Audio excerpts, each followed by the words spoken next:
তখন আওয়ামী লীগ পাওয়ারে, আমি অ্যান্টি আওয়ামী লীগ। আবারও কি 7 দিনের জন্য জেলে যেতে ইচ্ছা করে? আমাদের মধ্যে গন্ডগোল লাগছে, আমি পরে ওরে একটা পার মারছি পেটের মধ্যে, মরে গেছি। আমি ওর মারার জন্য মারি নেই, আমি আসলে নিষ্পাপ। আপনার বিরুদ্ধে অনেকগুলো মামলা হয়েছে, সেই মামলাগুলো মোট কয়টা মামলা হয়েছিল? মামলাগুলোর বর্তমান মামলা হয়েছিল 5টা 6টা।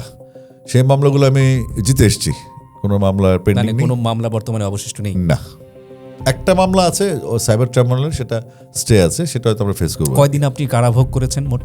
আমি 7 দিন জেলখানায় ছিলাম। এই 7 দিনের অভিজ্ঞতার ব্যাপারটা যদি বলি, যে একজন, আপনি খুব চঞ্চল মানুষ, আপনি কোনো একটা জায়গায় স্থির থাকতে পছন্দ করেন না, আপনার জীবনে স্থৈর্য কেড়ে নিয়েছিল, মানে মানে অধৈর্যের যে একটা মনোভাব আপনার মধ্যে আছে, স্থৈর্য এনে দিয়েছিল। ওই 7টা দিন আপনার জীবনে কি উপলব্ধি এনে দিয়েছিল, কি পরিবর্তন এনে দিয়েছে আপনার এই 54 বছরের জীবনে? 7 দিন আপনি জেলে ছিলেন, ওই 7 দিনের সাথে জীবনের বাকি 54 বছরের পার্থক্য কি?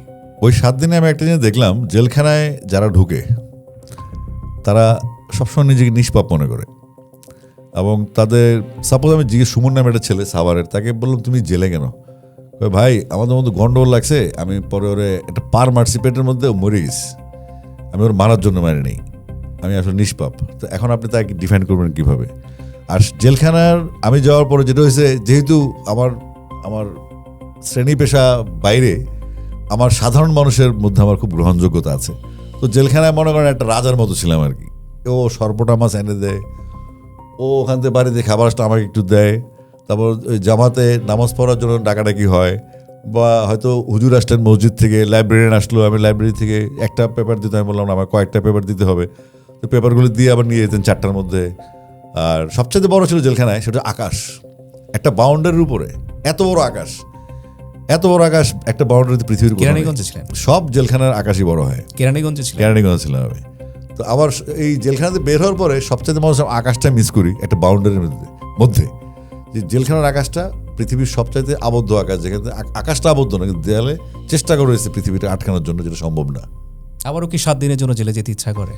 জেলখানায় যদি এখন দেখুন, আমাকে যদি নিয়ে যায়, পরবর্তীতে 8 বছর ধরে প্রমাণ করে আমি নির্দোষ, নিয়ে তো গেল, তো নিয়ে যাওয়ার পর তো ব্যাপারটা এনজয় করতে হবে, যেহেতু আমি নির্দোষ, আমি এনজয় করেছি। আবার যদি নিয়ে যাই আবার এনজয় করবো। যে মামলাগুলো হয়েছিল অধিকাংশই তো অন্যান্য গীতিকার সুরকাররা করেছিল, একজন। বাকি মামলাগুলো করেছিলেন কারা? ওই পুলিশ, ওগুলা ইন্টেনশনাল মামলা আর কি। মনে করেন ওরা তখন বেশ কিছু গীতিকার সুরকারের সাথে আপনার বেশ বাকবিতণ্ডা, বাকবিতণ্ডা, ওদেরকে আসলে শত্রুতা কি নিয়ে? না, শত্রুতা কিছু নেই, ওদেরকে আমি আসলে প্রমোট করেছি।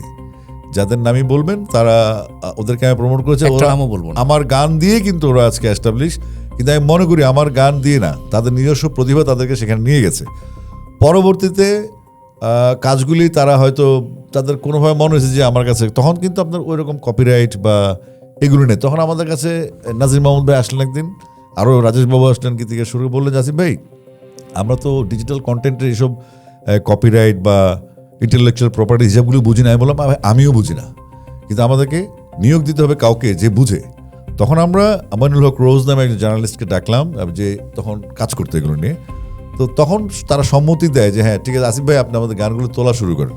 তো সেই গানগুলো তোলার পরে কিন্তু কোনো ইনকাম আসে নেই, যে আসছে ওই কোম্পানি বন্ধ হয়ে গেছে, কোম্পানি ন্যায় হয়ে গেছে। ওই কোম্পানি থেকেই তারা হয়তো ভাবছে আমি অনেক টাকা খেয়ে ফেলছি, সে অবিশ্বাস থেকে মামলাগুলি করা।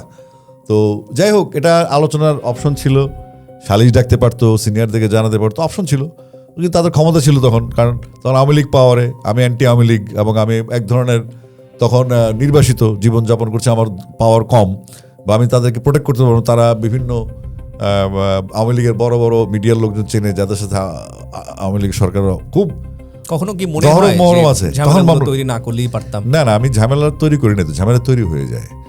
আপনি যখন একজন যোদ্ধা, আপনাকে যুদ্ধ রাখবে, আপনি দেখবেন সবসময় যুদ্ধের ঘোড়া কিন্তু বিয়ে বাড়িতে নাচে না। তা আমি যুদ্ধের ঘোড়া, আমাকে যুদ্ধ করতেই হবে, আমি জানি এটা।